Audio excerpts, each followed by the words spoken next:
Once again, thank you, music at saka dun sa ating IT. So,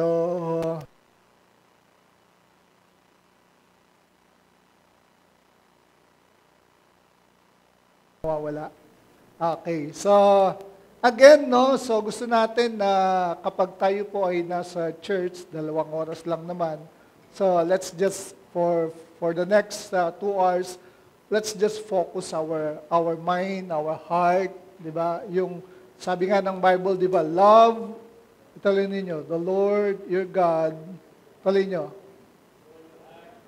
With all your heart, with all your soul, with all your might. Ibig sabihin, talagang 100% focus tayo sa Panginoon. Pamihira naman yun, no? Once a week ka na nga lang makarinig ng salita ng Diyos. Buti sana kung everyday nagde-devotion ka. Malamang sa malamang, hindi naman laging nakakapag-devotion tayo, no? So, usually, it's yung Sunday lang, yung talagang nakakapag-focus tayo na masasabi natin na yung mind natin, yung heart natin are really fixed on God. So, yung 2 hours na yon from 9 o'clock, anong oras ang service natin? 9 o'clock, di ba? Okay, from 9 o'clock, yung natatawa. 9 o'clock to 11 o'clock, 2 hours lang. Okay? 2 oras na nga lang, di ba? Doon sa Old Testament nga, Sabat, buong isang araw, wala kang ibang gagawin, di ba? Bawal lahat, di ba, sa Old Testament. Bukod pa dun sa mga susunugin mo asawa mo, hindi. Magsusunog ka ng mga hayop, ng mga, di ba, mag-o-offer ka, di ba, ng kung ano, ng mga animal sacrifices, di ba, para pambayad utang, pambayad dun sa mga nagawa mong kasalanan for the week. So, ngayon, medyo, ang luwag ni Lord, no? Ang luwag ng grace, no? Kaya minsan, yung mga Kristiyano, dahil doon sa sobrang luwag ng grace ng Panginoon, na-abuse natin yung grace ni Lord. Total naman, biyaya ni Lord. So, mga kapatid, hindi po dapat ganun. So, for the next, mga ilang oras ba ako magpipreach dito? Hindi naman. Mga 30 to 40, 30, Larry, 30 to 45 minutes ay let's just focus our heart, our mind dun sa Word of God na ating pag-uusapan sa umagang ito. So we started our series. Ano na title ng ating series? Okay, not just on Sundays. Pakisabi sa katabi, hindi ka lang Kristiyano pag araw ng linggo. Okay. Hindi ka lang Kristiyano pag araw ng linggo. Ang ating pagiging Kristiyano, ito po ay araw-araw. Tama? And first Sunday, we talk about the birth of the church at napag-alaman natin, natutunan natin na yung palang church, it was not man-made. No? It was birthed by the Spirit of God.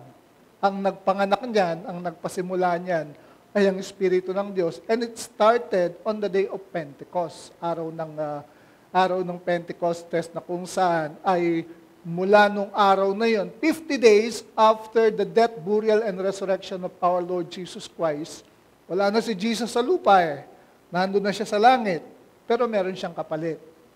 Sino yung pinalit niya? Sino yung pinalit ng God the Father at saka God the Son? Ang Holy Spirit. So that was the time that the Church of Jesus Christ was birthed. So masasabi natin ngayon na ang church, it's not man's idea. Okay? Hindi siya bastang, hindi lang parang nagustuhan mo na magtayo ka ng church, tayo tayo ng church. Hindi pwedeng ganon. Kailangan ang Espiritu ng Diyos ang magsasabi na, oh Larry, Alex, tayo kayo ng church sa South Africa. Mga ganon. So, ang Holy Spirit ang nag-i-initiate.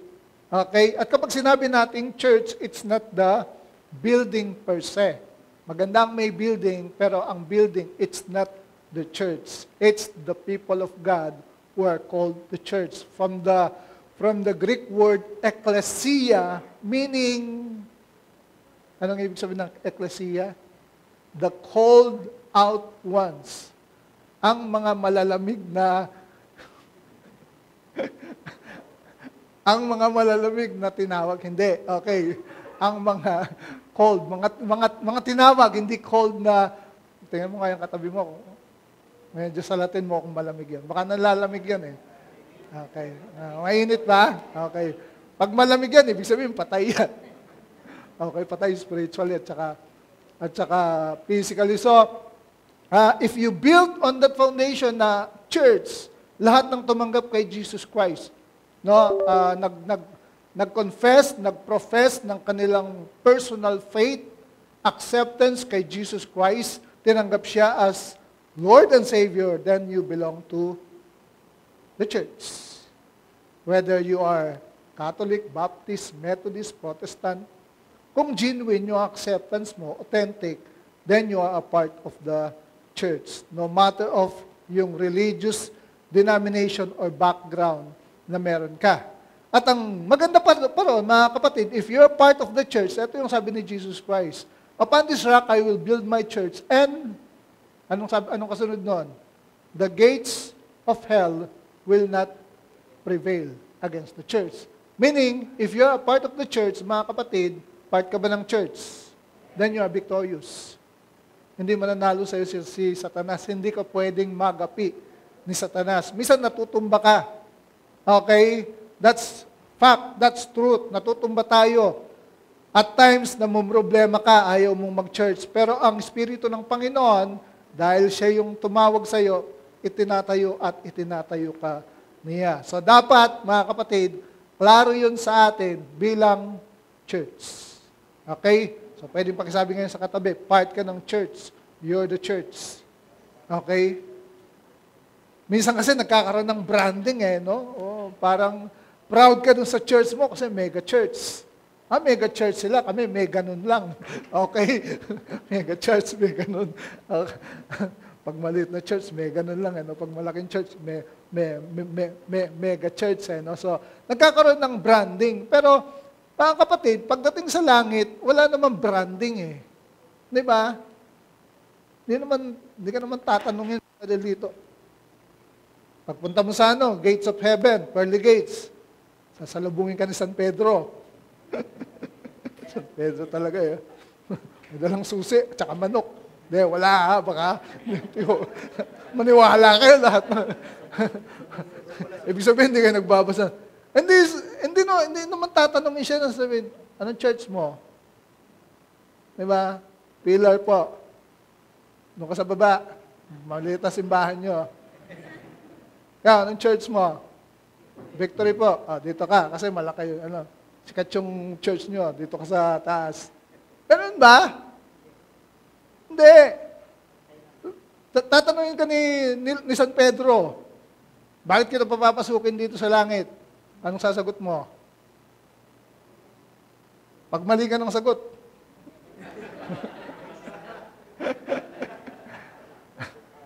Diba? Anong sasagot mo? Anong sasagot mo, Leah? Sabi sa'yo ni San Pedro, ba't kita papapasukin dito sa langit? Anong sasagot mo? Okay, tayo, hindi nyo alam kung anong sasagot nyo. Okay, yun pa lang, dapat alam na ninyo kung anong sasagot nyo. Anong tamang sagot? Tinanggap ko siya. Kasasabi ko lang di ba? Kasi part ka ng church kasi tinanggap mo si Jesus bilang mukhang ilang percent kaya dito ang tumanggap na kay Jesus. Nagkakalokohan tayo baka pagdating ng araw hindi tayo magkita-kita sa langit. Di ba? Tagal ko na nagpipreach dito, 27 years na. Hanggang ngayon, di pa rin kayo tumatanggap kay Jesus. Lokohan na to. Siguraduhin natin. Kaya ka part ng church, ulitin ko kaya ka part ng church, hindi dahil member ka ng isang sekta o dumadalo ka sa isang religious denomination, Victory, CCF, or whatever. Mga branding lang naman yan, ginagamit siya ng Lord. Pero, hindi yun ang basis ng salvation. Ang basis mo ng salvation, John 1:12. Okay? Sino nakakalam ng John 1:12? Eto na naman si Pastor. Meron na naman graded recitation. Anong sabi ng John 1:12? Ang sino mang tumanggap. Sino tinanggap mo? Relihiyon? Si Jesus, no? Tumanggap, sumampalataya sa Kanya, ano kasunod? Binigyan ng karapatan na maging anak ng Diyos. So, sino yung anak ng Diyos dito? Bakit ka anak ng Diyos? Kasi tinanggap mo si Jesus. Yun, doon pala, nagkaintindihan. So, closing prayer na tayo. Nagkaintindihan na tayo. Okay? Pero that's number one. Di ba? So, maintindihan natin yun.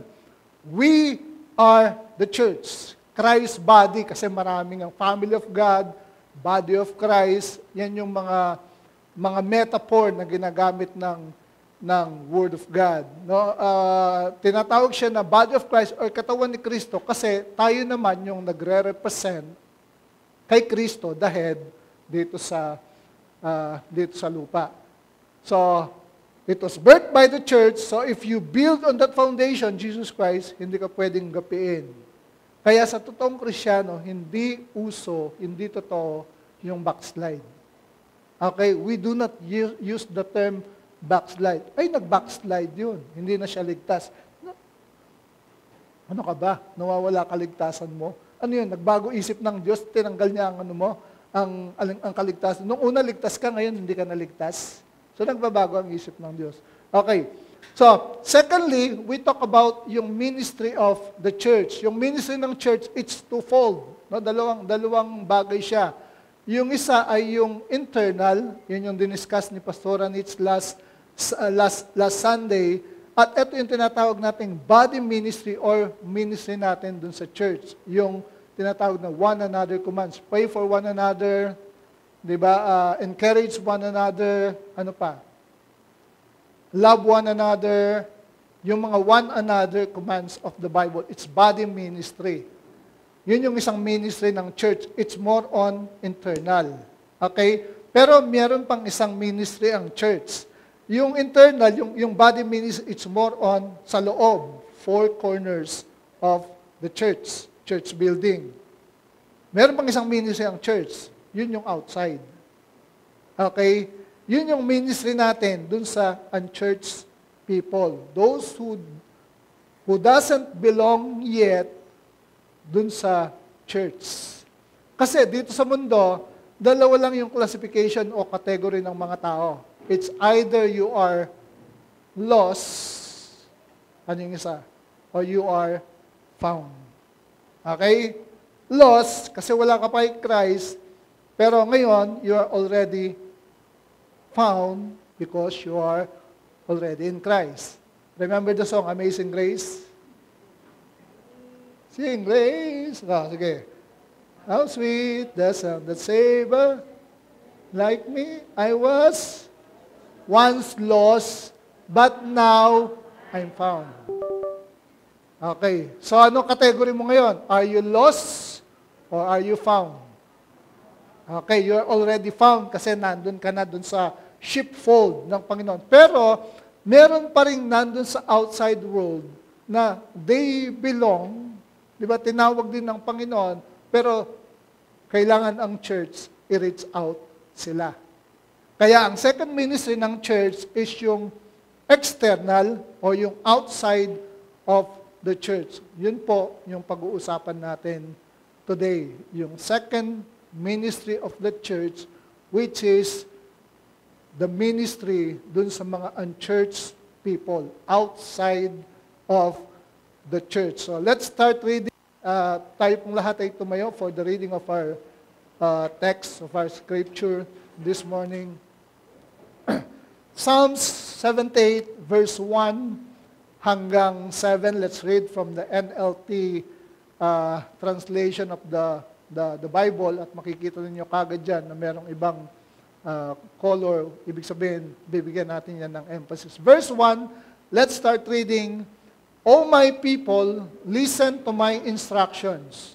Open your ears to what I am saying, for I will speak to you in a parable.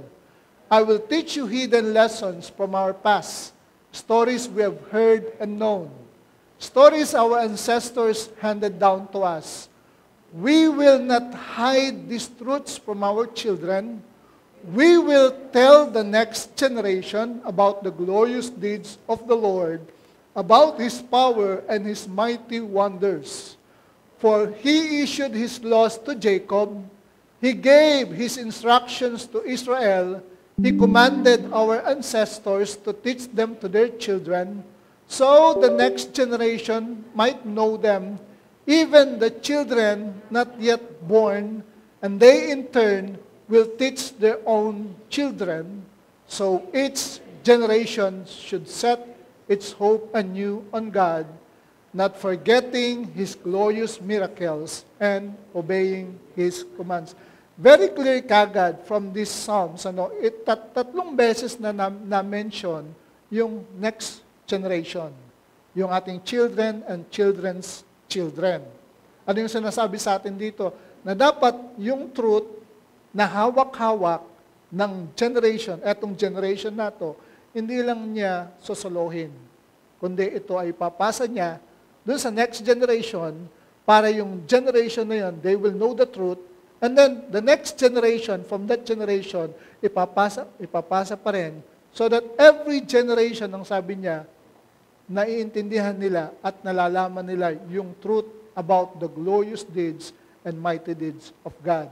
Pertaining, mga kapatid, dun sa glorious salvation o yung pagliligtas na ginawa sa Old Testament, sa mga Hebrews, sa mga Israelites, ginawa niya by saving them from Egypt, land of bondage, a type of the world. Pharaoh being the type, symbol of Satan. Sa New Testament, yung ginawa ni Jesus Christ, actually, ang equivalent niyan, counterpart sa New Testament, Matthew 28, verse 19 and 20, the Great Commission. So, yung truth na ine-embrace at pinagkatiwala sa atin ng Panginoon, ng Espiritu ng Diyos, hindi natin siya dapat sinosolo, no, kundi ito ay ipinapasa natin sa susunod na henerasyon. And that is our ministry to the unchurched. Our ministry outside of the church. Panginoon, maraming salamat po sa umagang ito. At again, Lord, we thank you for your Spirit who is present in our midst, not just to inform us, but at the same time, Lord, to challenge us, Lord, dun sa aming faith. At hindi lamang kami i-challenge, Lord, kundi i-steer yung aming mga puso para magkaroon din ng continuous transformation, patuloy na nagkakaroon ng pagbabago sa aming mga buhay. Speak powerfully sa aming mga puso, sa aming mga isipan, Lord God. I-steer us, Lord, kung meron man po kaming mga complacency na meron po kami, Lord God, na masyado na kaming nasasatisfy, Lord, dun sa comfort and convenience ng aming Christian life. At nakakalimutan namin yung ministry po namin outside the four corners of the church, Lord. So, Father, we just thank you na sa araw pong ito, Panginoon, ay kayo po yung kikilos sa aming kalagitnaan. Kung kinakailangan po na kayo po ay magpagaling po kayo. Do, Lord God, your will sa bawat isa sa amin, and even to those who are watching, Lord God, at mga manunod pa later on, may they be touched, Lord, by your word, through your power, Spirit of the living God. Maraming salamat po at in-entrust po namin sa inyo the rest of the service. In Jesus' name we pray. Everyone say, Amen and Amen. Please be seated. Nung pong 1990, kailan to? 2019 at saka early 2020, nag-trend, naging viral, etong naging parang Filipino slang na to, which is, hindi ko alam kung kayo rin somehow ay binanggit itong mga katagang ito, sana all. Nabanggit pa ninyo yan, sana all. No? In which it's a parang desire or wish to be like someone, no? Parang maging kagaya nung taong yon, no? You hope para sinasabi mo, I hope everyone is like that, or I wish everyone has that. Sana all. Okay? So pwede siyang parang maging desire, no? Pwede rin na siya ay parang maging wishful thinking lang.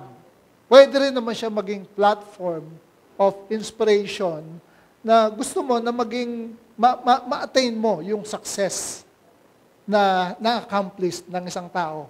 Okay, so kung nakikita mo na successful itong taong to, sana all. Sana yung success, no, sana yung accomplishment, no, na na-accomplish niya ay magawa ko rin. O kaya mga material things na nakikita natin na na-enjoy ng mga tao, sinasabi natin, sana all. Sana all may kotse, sana all may jowa, sana all successful, di ba? Sana all merong magandang trabaho, sana all merong malaking sahod. So, one way or another, meron tayong mga ganong parang desire or wish. Nasa sa'yo na lang kung gusto mo magkaroon siya ng reality dun sa iyong buhay. Pero ito pong word na to or phrase na to, mga kapatid, kaming mga pastor at mga Christian leaders, nagagamit din namin to. Applied to church. Alam niyo pa paano namin ginagamit to? Sana all, lahat ng Kristiyano, loving. Okay? Bilang isang pastor, no, or yung mga, ewan ko kung ako lang to, pero parang given na yun, no, sa mga Christian, sa mga pastor, na meron, kaya ka nga nagpipreach eh.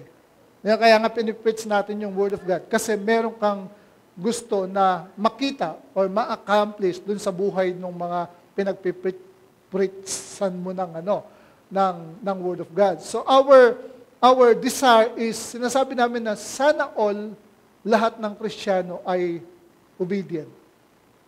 Sana all, lahat ng Kristiyano ay nag-grow spiritually. Sana all, lahat ng mga Kristiyano, maraming alam ng mga Bible verses. Okay, hindi yung hindi yung paborito nating verse, Jeremiah 29:11, tapos mali pa yung pagkaka-quote, for God so loved. John 3:16 pala yun, no? Hindi Jeremiah 29:11. So, sana all Christians are generous. Diba? Sana all Christians are loving. Sana all, kasi pag imagine mga kapatid, kung lahat ng mga Kristiyano ay mga loving, di ba hindi na magkakaroon ng mga sigalot at hindi na magkakaroon ng mga pag-away-away. Di ba? Magkakaroon na ng pag-uunawaan. Sana all. Okay? So, pwede siyang maging negative, pwede rin siyang maging positive. Depende kung paano mo siya gagamitin. Now, ito yung question ko. Si Jesus kaya napapasana all din? Tingin nyo. Si Jesus Christ kaya napapasana all din kaya siya? Kapag tinignan ka, no, kapag tinitingnan ni Jesus Christ yung church, halimbawa, pillar, pag tinignan niya yung pillar, napapasana all kaya si Jesus? Na sinasabi niya, sana all, lahat ng Christian ay obedient dun sa aking mga commands. Di ba? So, maybe, okay, this is just me, hindi ko ginagawang doktrina to, okay? Dito doktrina, sa akin lang to. Just maybe, no, si Jesus, kapag tinitignan niya yung mga Christian, sinasabi niya, sana all, lahat ng mga Kristiyano ay obedient at sinusunod yung kanyang mandate. Okay? Kaya pag-uusapan natin, no, today mga kapatid, yung mandate ng church. What is the mandate of the church na kung saan si Jesus Christ sana all. Sana all ginagawa yung aking mandate. Okay? Mandate. Ano ibig sabihin ng mandate? By definition, sa dictionary, sabi niya, it's an official order or commission to do something. Okay? Meaning, pag sinabi nating mandate, mga kapatid, it's a command that you can't refuse. Okay? Isang utos na dapat sinusunod. Okay? Kasi, yung nag-utos dito, it's Hindi higher authority, the highest authority. Minsan yung mga magulang natin, hindi natin sinusunod. Di ba? Pero ito, hindi pwede na hindi ka sumunod. No, etong mandate na ito. Kasi pag hindi mo sinunod, pwedeng merong repercussions. Like, ano yung isang mandate, isang batas dito na kinakailangang sundin? Yung seatbelt law. Di ba? So, kapag nag-drive ka, pumasok ka ng expressway, doon pa lang, hopefully talagang sinusunod nila yun. Ano? Doon sa may, anong tawag dito? Yung toll, di ba? Pag nakita na hindi ka naka-seatbelt, may huli ka, may fine, may penalty. Hindi mo pwedeng i-break. Hindi ka pwedeng mag-refuse.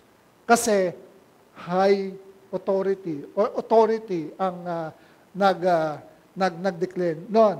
And kasabay noon, itong mandate na to, sabi niya, it's the authority to carry out a policy or course of action. So, official order, yung nagbigay ng mandate sa atin is none other than our Lord Jesus Christ. Okay, so ibig sabihin, mga kapatid, tinawag tayo as a church, hindi lamang for convenient and comfort. Okay? Kundi, meron din tayong gagawin. Gusto ba ninyo ng gagawin? O ayaw nyo nang may ginagawa? So, meron tayong gagawin as a church. Kasi merong mandate ang ating Panginoon sa atin. Alam po ninyo kung ano yung mandate? Actually, napakasimple lang nung mandate. Okay. Ito yung mandate. Go, make disciples. So, ang hirap naman yun. Go, make disciples. It was mentioned in Matthew chapter 28, verse 19. Yan yung mandate na ibinigay ng Panginoong Jesucristo before He ascended to heaven. Okay? Yan yung huling bilin ni Jesus sa kanyang mga alagad bago siya umakyat sa langit. Pag huling bilin, importante o hindi? So, pag importante, kinakailangan bang bigyan ng pansin at sundin o hindi? Di ba? So, ito yung mandate. It's very simple actually. Sa kanila, nung time nila, yung first century Christian, they were so passionate. Hindi ko alam, maybe dahil fresh pa sa kanila yung experience. Later on, eto na yung 20th century church. Okay, 20th century church. Pagdating doon sa 20th century church or 20th century Christian, ano na yung nangyayari? Okay? So, ang counterpart niyan, actually, meron siyang counterpart dun sa Old Testament, which is Genesis 1:28. Anong sabi doon? Yung sa Genesis 1:28, it's literal, magpakarami kayo. Diba? Kaya nga sinasabi ng mga maraming anak, ba't ang dami ng anak mo, 100? Sabi ng Diyos humayo kayo at magpakarami. Okay? Ang context naman niya, nung time na yun, sinabi niya kay Adam at saka kay Eve. That time, dalawa pa lang yung tao sa mundo. Ngayon, ilang billion na yung... So, hindi na siya literal. Okay, so, pero sa Old Testament, yan yung counterpart niya. Be fruitful and multiply, fill the earth. So, pag in-apply mo yan, kapatid, dun sa Matthew 28, ang sinasabi ng Panginoon sa atin as Christian, magbunga ka. Be fruitful. Ibig sabihin, dapat nanganganak tayo. Nadodoble ka. Sino sa inyo dati single, ngayon double na? Kasi lumaki ka na. Kaya double ka na. Okay. Hindi yun So, Gusto ng Panginoon na nagbubunga tayo. Nagmo-multiply ang church. At ang sabi pa niya, ano yung ending? Ano yung huli dun sa Genesis 1:28? Fill the earth. Ano sa Tagalog yung fill the earth? Punuin nyo. Ibig sabihin, dapat dumami yung kagaya ninyo. Amen? Nandiyo pa kayo? Be fruitful, multiply, fill the earth. Dumami kayo. Magpakarami kayo. Pag dumami kayo, nadaragdagan yung mga, mababait sa mundo. Tama? Okay, salamat dun sa tatlo. Mga limang mababait lang dito. The rest, ewan ko. Sana all mabait. Di ba? Yan yung mandate. Alam na naman natin to eh. Tama, di ba? Alam na ninyo to. May kausap ako rito. Alam na natin to. Ang tagal na nga sinasabi sa atin yan eh. Matthew 28 verse 19 and 20. Sabi natin, actually madali lang yan. Pero, ba't tayo nahihirapan? Hindi natin nagagawa. Somehow, mga kapatid, merong difficulty sa atin on our part, no? Kung bakit hindi natin nagagawa itong mandate na to. For some reasons. Okay, Kristiyano ka na, tagal mo ng Kristiyano, tagal na natin Kristiyano, pero ganun pa rin. Okay? 10 years, 15 years, kumusta ka na? Eto, walang nagbago.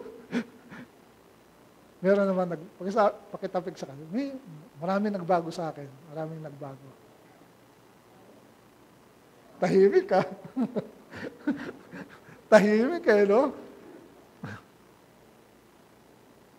Ano yung difficulty? No? Ano yung mga, hindi na ako masyadong magfo-focus dyan. Alam na natin yan. Magfo-focus ako, ano yung mga difficulty or hurdles dun sa discipleship? Ito, based on research, no, 3 reason no, kung bakit merong difficulty yung mga Kristiyano, yung church sa ating panahon, kung bakit hindi na nila masyadong ginagawa etong mandate na to. Baka siguro for some reason medyo naging convenient na, naging komportable na. Or baka yung iba, sinasabi, trabaho na yan ni pastor. Kaya nga natin pinapasweldohan yan. Okay, kaya nga natin binibigyan ng love gift yan para trabahuin niya yung ganyan. Pero let me break, di ba? Let me break that excuse o yung ganong myth na in-embrace ng maraming Kristiyano. So, again, this research was made by the Barna Group. You're already familiar with Barna. Nagamit ko siya nung yung Barna Group. Kilala niyo si Barna? Barna. Darna, kilala niyo. Hindi, paborito yun. Ito yung kulay purple na... Barney pala. Okay, yung I love you. You love. Okay, Barney pala. Barna. Okay, Barna. Ito yung Christian group na nagkakanak ng mga research, mga survey about the church, about Christianity. Ito yung sabi niya, yung spectrum of discipleship community. Kapag tinignan mo, no, overall, sa 100% of Christians, yung yellow, 5%, eto lang yung gumagawa ng mandate. Sila yung nagdi-disciple. Imagine, out of 100% of Christian, 5% lang, anong ginagawa ng 95%? Yung iba, yung 28%, yung blue, nandun sila dun sa discipleship community. Nandun sila sa discipleship group. Pero, yun lang, parang sila. Tapos meron nagli-lead sa kanila. Parang DG. Okay? And then, yung green, only being discipled. So, hindi disciple sila. Sila yung parang tinuturuan. Ilang taon nang tinuturuan? 20 years nang tinuturuan. 10 years nang tinuturuan. 30, ilan to? 39% not engaged in discipleship. Meaning, kahit sa discipleship community or nagpapadisciple, hindi niya ginagawa. So kapag tinignan mo, kapatid, dun sa research survey, sabi niya, 5% lang talaga among the church, among the Christians, ang, kaya yung picture, nagdi-disciple. Okay? Sila lang talaga. Ibig sabihin, kaya sabi ko sa inyo kahit si Jesus Christ napapasana all Sana all kapareho nung 5% na ginagawa yung mandate. Okay? Kinakausap na kayo ni Lord, tahimik kayo So ano yung reason? Ano yung reason? Bakit kaya? Ano yung mga kadahilanan? Ano yung mga nagiging difficulties? Bakit 5% lang ang gumagawa nung mandate ni Jesus Christ?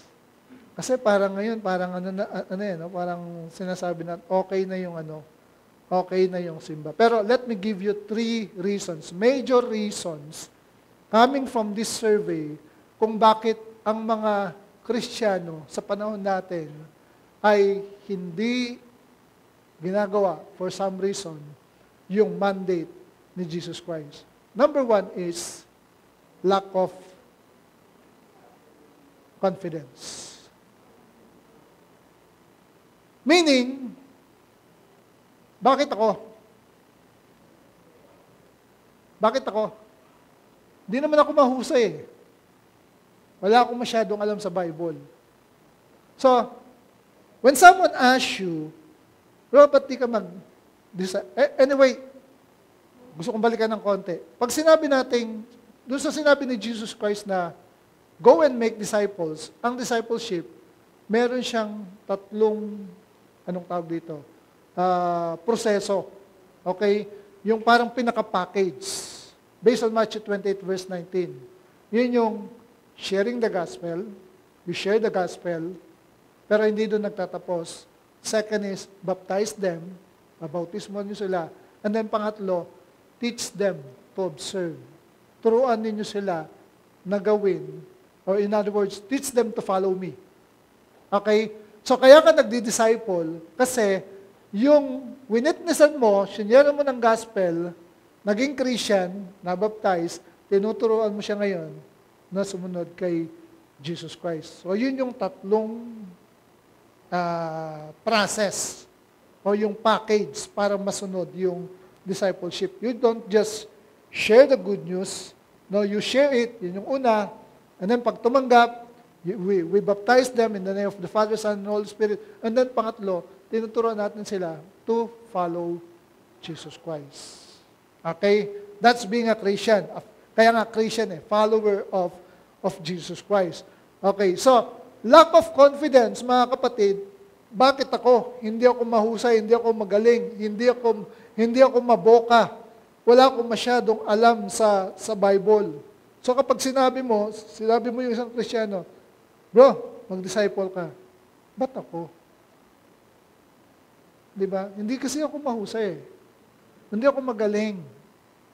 John 3:16 lang ang alam ko. At least, alam mo yung John 3:16. Di ba? You can start, pwede kang mag-start dun sa John chapter 3 verse 16. Anyway, mga kapatid, yung pagdi-disciple, pag sinabing, bro, mag-disciple ka, sis, mag-disciple ka, hindi ka pinagpapastor. Okay? Hindi ka pinagpapastor, pinagdi-disciple ka lang. Ang discipleship, it's more on, one-on-one. Okay, gaya ng ginagawa nyo, Sally, dun sa grupo ninyo. Di ba, meron kang inaakay, okay, na-invite mo sa church, pero pag nadala mo sa church, huwag mo kagad isipin na born again na yan. Di ba? Baka kaya lang bumabalik-balik yan, baka natuwa lang doon sa church kasi may pakape or what, or kahit papaano natatawa dun sa mga corny jokes ko, kaya okay yun ah. Kasi magbayad ako ng stand-up comedian eh.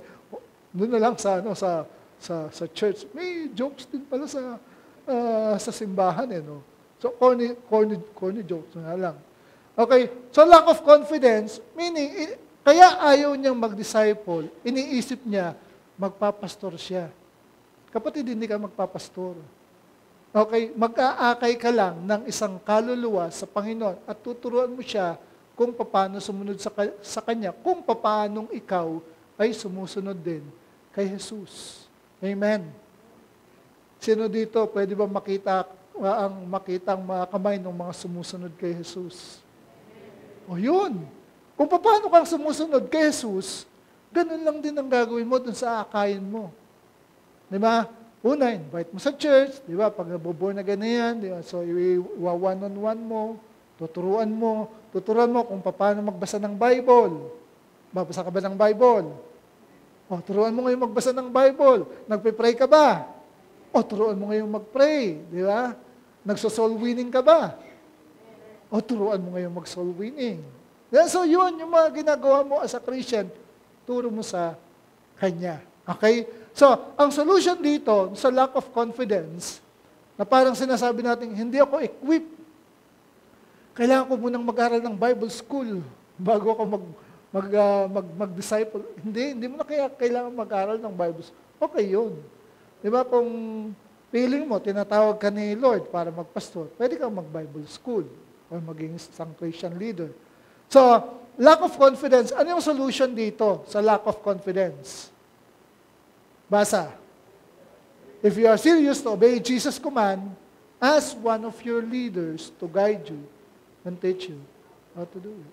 Kung seryoso ka, teka, may mandate si Jesus Christ. Kinakailangan make disciple ako. Kinakailangan nagbubunga ako. Kailangan nagmumultiply ako. Kailangan i-fill namin ang earth para dumami yung mga born again at dumami yung mga mababait dito sa Pilipinas. Para nababawasan yung korupsyon. Di ba? Pray ka nga ng pray. Di ba, Lord? Pray ka ng pray para doon sa gobyerno. Hindi ka naman kumikilos. Imbis na madagdagan yung mga born again, nababawasan pa. Mga born again ano, tapos nabawasan pa no? So, kung seryoso ka in obeying the mandate, di ba, Lord, ikaw nagsabi nito eh. So, kailangan gawin ko to. Ganon ka ba? Pag may nabasa ka na sinabi ni Jesus na pinapagawa sa'yo, Lord, ikaw nagsabi nito, kailangan gawin ko to. Ganon ka ba? May salamat ulit. May isang nag-amen. At least merong isang sumusunod. Pero dapat 5% eh. 5%. So kung ganun ka, seryoso ka, ask someone. Na kung halimbawa, sino ba yung mga medyo bago rito? Okay. Oo. Pag na ako mag-mention ng pangalan, baka hindi na kayo matin pag nag-mention ako ng pangalan. Okay. Seryoso ko dito. Sino kaya lalapitan ko dito? Pray ka. Next Sunday, nakita mo si Brother Larry. Ito, medyo ka-age ko to. Ka-level ko to. Di ba? So, pwede mong lapitan ngayon. Brother Larry, pwede bang turuan mo ako kung paano nag-disciple? Paano ba mag-share ng using John 3:16 o kaya Romans Road? May na kasi ako, may na-invite na ako. So, ano pa yung next na gagawin ko rito? Kung seryoso ka, kung seryoso tayo. Amen ba? Andiyan ba kayo? Mga kapatid, hindi lang attend, no? Hindi lang simba. So that's one, lack of confidence. Kulang sa kumpiyansa kasi iniisip natin, hindi natin kaya. Ganun ba? Hindi natin kaya. Nahihiya kasi ako eh. Sino dito nahihiya? May nahihiya ba dito mag-share ng gospel? Mag-disciple? Dati nga, di ba? Nung hindi ka pa born again, pag uwi ka, ganun lakad mo. Hindi ka nahihiya. Di ba? Ngayon pang nasa katotohanan ka, doon ka mahihiya. Di ba? Hey! Inom tayo. Nag-aaya. Ang galing mo mag-aya dati. Ngayon, hindi ka makapag-aya. Di ba? So, that's number one. Secondly, pangalawa is lack of thought. Yung maraming Kristiyano na hindi nila naiisip or hindi nila kinoconsider na kailangan nilang gawin yung pagdi-disciple. Yung hindi mo iniisip o hindi mo kinoconsider na mag-disciple. Parang hindi kailangan. Ganun ba kayo? Parang, I'm just an average Christian. Hindi na kailangan average Christian lang ko eh.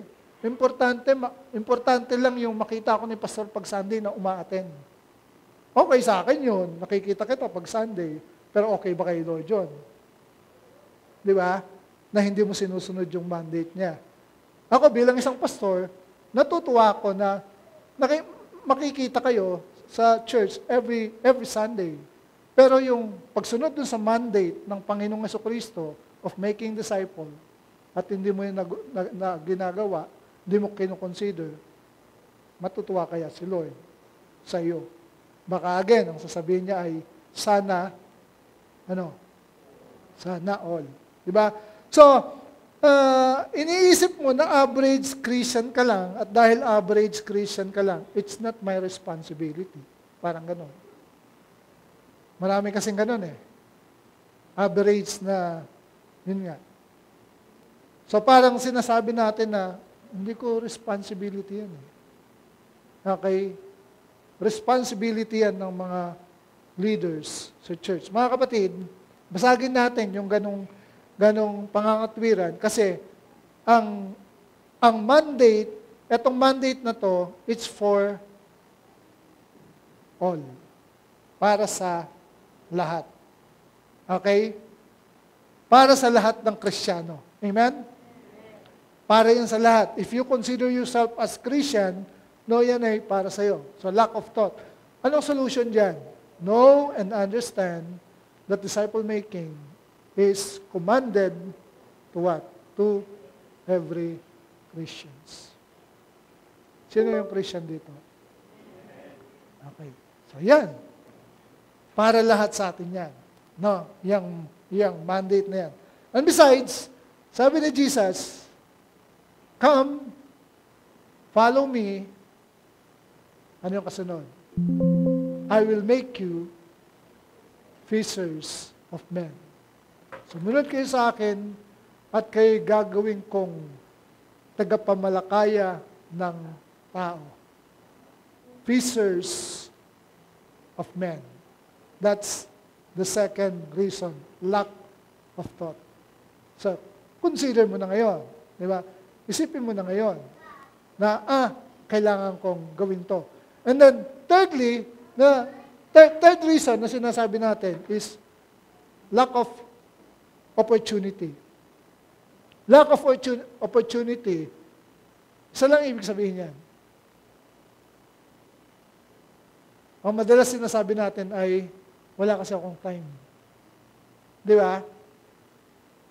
Hindi mo siya kinoconsider, hindi mo siya binibigyan ng pansin kasi meron kang ibang pinapansin. Parang manliligaw lang yan, di ba? Rona, kapag hindi mo pinapansin, yung isang naliligaw sa'yo, kasi meron kang ibang pinapansin, pinaprioritize. Tama? Tama ba yung analogy ko? Kaya hindi mo binibigyan ng importansya ang isang bagay kasi meron kang mas binibigyan ng importansya na ibang bagay. Mas mahalaga sa'yo. Lack of opportunity means, sinasabi natin, Pastor, wala kasi akong time. Kayo yung full-time sa church, kayo yung full-time sa ministry. Dapat kayo yung gumagawa dyan. Oo. Dapat ginagawa ko yan. Pero, dapat lahat tayo. Dapat lahat ng Kristiyano.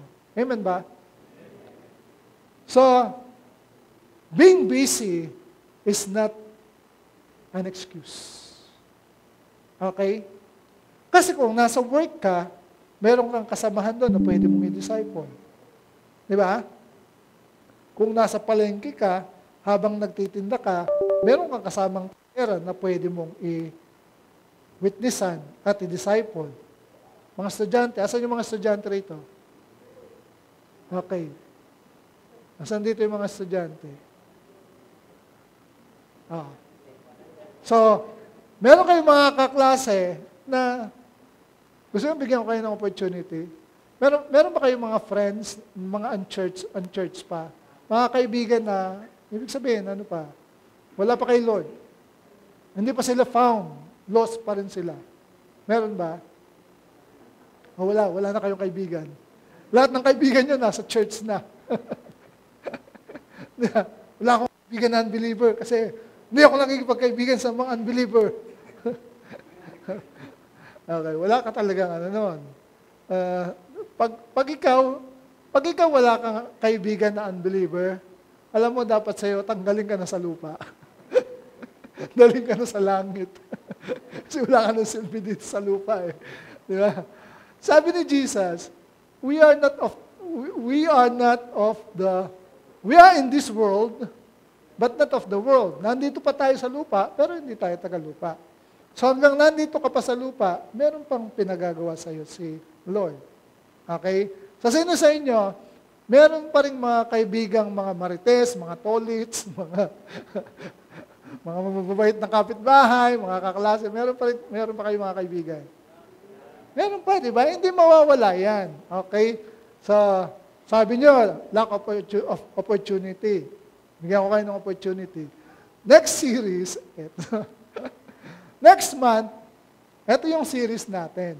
Okay? So, bibigyan ko kayo ng opportunity na ma-invite ninyo, madala ninyo, yung inyong mga unchurched friends, relatives, or what. Ayan. So, ang solution dyan, be intentional. Dapat, bigyan mo ng time. Okay? Huwag mong sabihin busy ka. Bigyan mo ng time. Okay, ano yung opportunity? Eto.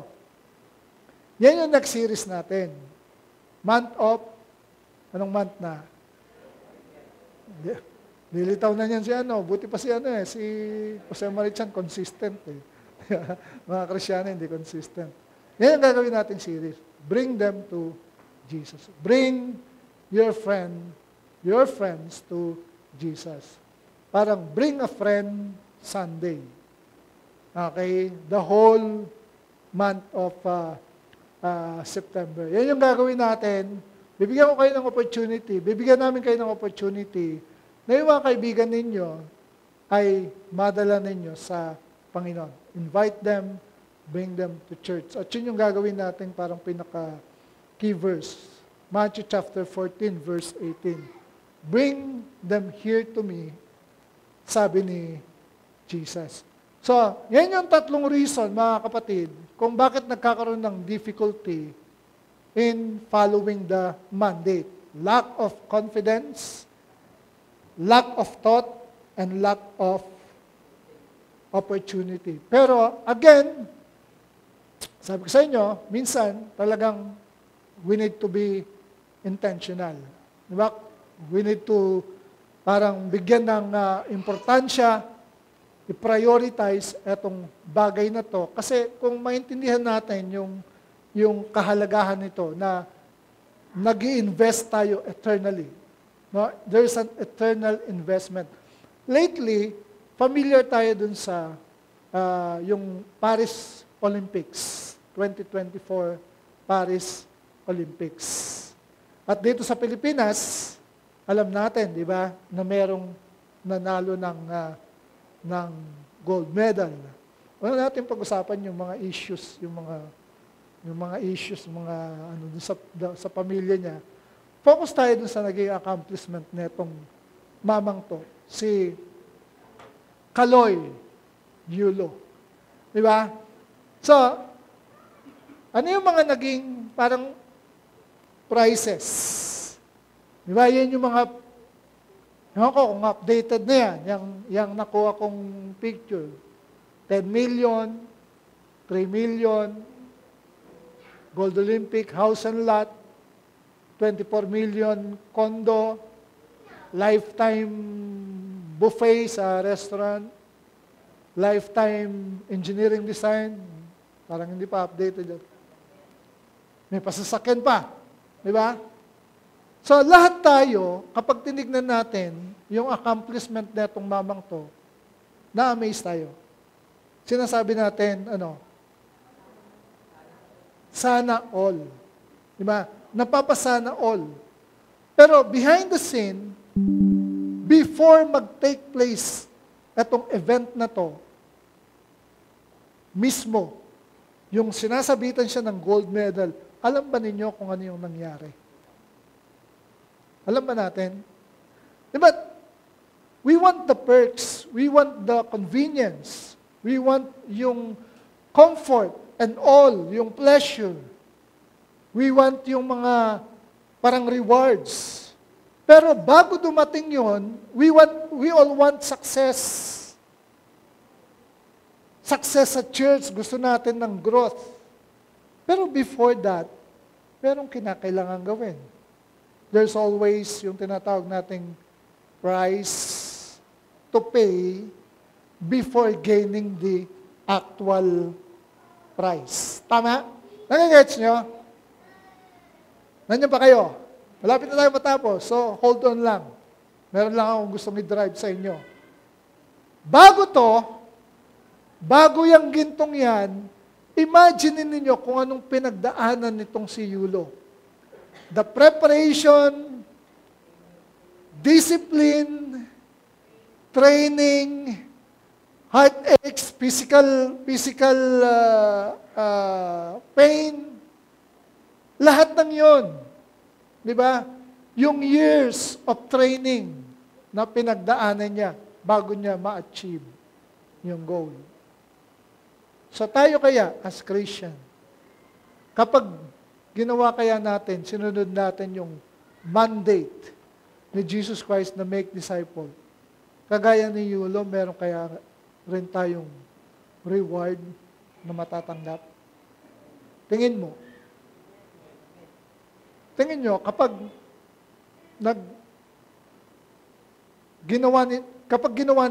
ginawa ninyo yung mandate of go and make disciples, are we going to receive a reward o wala lang? Question, mga kapatid. Mapunta lang ba sa langit ang gusto ninyong pinaka-reward ninyo? Okay na kayo dun sa, okay lang ako, mapunta lang ako ng langit, okay na. Yun lang ba yun? Ayaw nyo ng reward? More than yung, nano ka sa langit. Pero aside dun sa nasa langit ka, meron ka pang, kasi parang parang Olympics yan eh. Nakasali ka lang sa Olympics, pero wala kang reward. Sayang naman, di ba? Nandun ka na rin lang, ba't di mo pa itodo? Tama? Tama, mga kapatid? Kristyano ka na rin lang, ba't hindi mo pa itodo? Pastor, todo na to. Taya na, pati pamato. Dapat ganon, di ba? Dapat ganon sa Kristyano. Kung sumusugal ka nga, pati asawa mo, tinataya mo, di ba? Pati anak. Ngayon pa, di ba? So, meron kayang reward. Meron kayang nakahandang reward para sa atin ng Panginoon kapag sinunod natin yung mandate. I hope mag-sink in sa puso natin, sa isip natin, etong verse na to, kilipat, etong verse na to, wala ulit kayo sa timing, ha? Okay, 1 Corinthians chapter 9, verse 25, sabay-sabay natin basahin.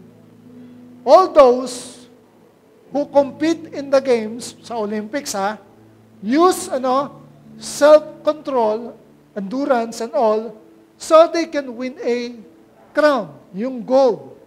Lahat daw nagko-compete sa Olympics, mga athletes, di ba, meron silang self-control, meron silang discipline, endurance, para, makuha nila yung reward. Okay? They can win a crown. Ang sabi ni Paul, yung crown na yon, it's an earthly thing that lasts only a short time. Ngayon, di ba, dati nga Heidelin eh. Pero ngayon, di ba, hindi na masyado. Makakalimutan din eh. Pag namatay ka nga, sabi, baka yung gold na yun eh. Ano ba naman tong gold na ito? Baka ibenta na lang yun, isang lapan ng mga naiwan mo. So, it lasts, sabi niya, only a short time. It lasts only a short time. Ano kasunod? But,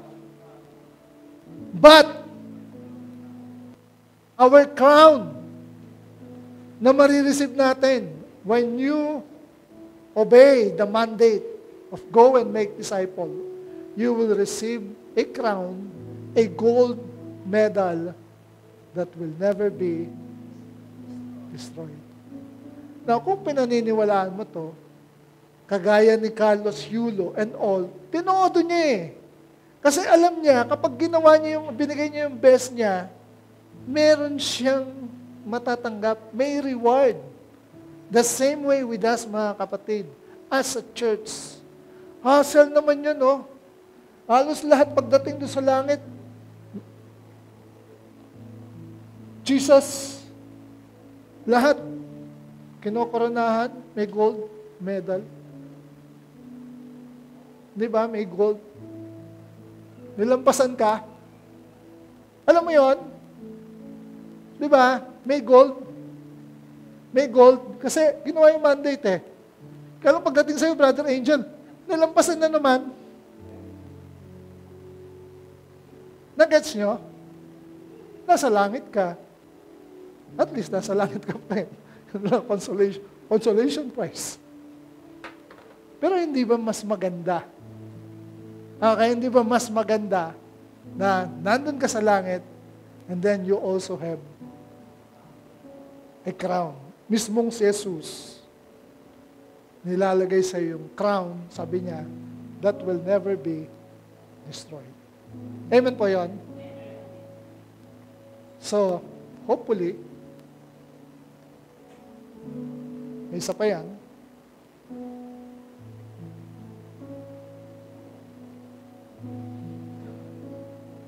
Let's all stand. Kung pinaniniwalaan natin yan,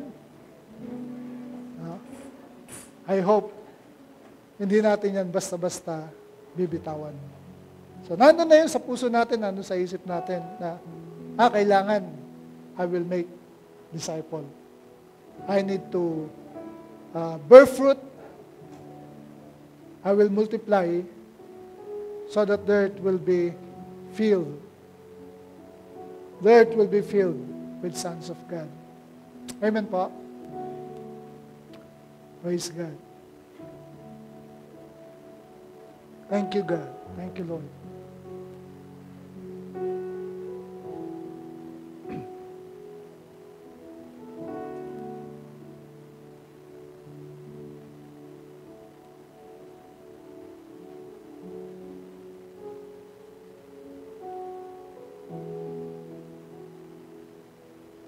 Let's pray.